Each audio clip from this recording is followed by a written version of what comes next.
Chapter 26. Jerry went into the kitchen to make coffee, leaving Ellen in the living room, which was barely illuminated by 2 retro floor lamps, their low-wattage bulbs in ball-shaped fixtures on a stalk. Beige curtains covered the windows, and the air was thick with stale cigarette smoke. Flowered metal trays served as end tables, flanking a worn cabinet.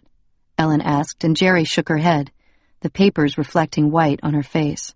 Amy couldn't have kids. Ellen's mouth went dry. She had an operation when she was 17.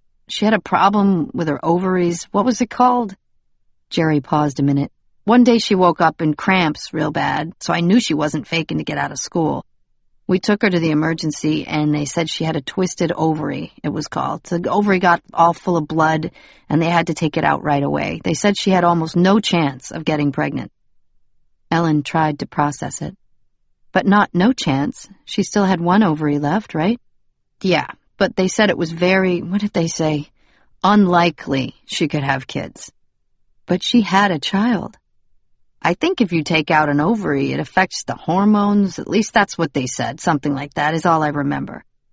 Jerry looked confused. Whatever. If she had a kid, it's news to me. She didn't tell you? No, like I said, we haven't talked. Could sell the baby on the black market. She folded her arms against her chest, hugging herself, and picked up the narrative in her mind, detecting another fallacy. Why give him up for adoption? That answer Ellen knew for sure, because he got sick. Will had a heart problem no one knew about. At least she assumed as much, because the Braverman site didn't mention that Timothy had any heart problems. The doctors at DuPont Hospital had told her that his murmur had gone undetected, which wasn't unusual. Will would have failed to thrive. He wouldn't eat well, and he'd have been sickly. That would have overwhelmed Amy, even her mother said so, and it would have made it too risky to keep him, too many blood tests, forms, and questions that could show Amy wasn't the mother and the boyfriend the father. So what do they do next? Ellen composed it like a nightmare news story. They'd take the baby to a hospital far from Miami, back to where Amy had grown up. They'd essentially abandon the baby in the hospital, and then a solution would come in the form of a nice lady reporter who falls in love with the baby. She adopts the baby and... Maybe we should settle down and go to sleep. Party's over and slumber is beginning. I won't fall out, Will said again, and Ellen hugged him close. Don't worry, you won't fall out. I'm here to catch you. Night. I love you, sweetie. Good night. Ellen cuddled him, and in the next minute she could feel his body drifting back to sleep. She caught herself beginning to cry and willed herself to stop. If she went that way, she'd never come back, and this wasn't the time or the place anyway. Flip it. She really couldn't be sure that Beachman was the carjacker.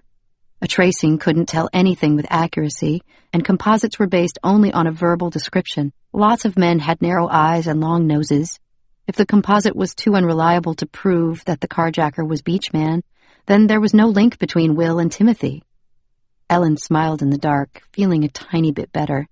Maybe Amy would email her, tell her the story of Will's birth, and explain why she'd put him up for adoption. Will shifted in his sleep, and she snuggled him. She couldn't resolve tonight whether her fears were founded or completely insane, but behind them lurked an unspoken question, one that she couldn't begin to acknowledge, much less articulate to herself.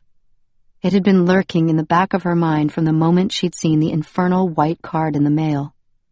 She hugged Will closer, there in the still, dark room, and the question hung in the air above the bed, suspended somewhere between mother, child, and the false stars.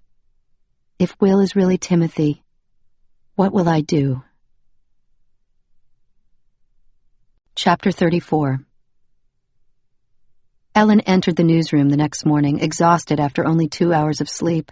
She hadn't been able to stop her brain from thinking about Will and Timothy, and she felt raw, achy, and preoccupied. She had on the same jeans and shirt she'd worn yesterday, but with a different sweater, and she hadn't had time to shower. She'd checked her email too many times on the way in, but there'd been no email from Amy Martin. Get a grip. Good morning, dear. I wanted to know if you'd talked your editor into running the story. Marcello's eyes flared and Ellen's face burned.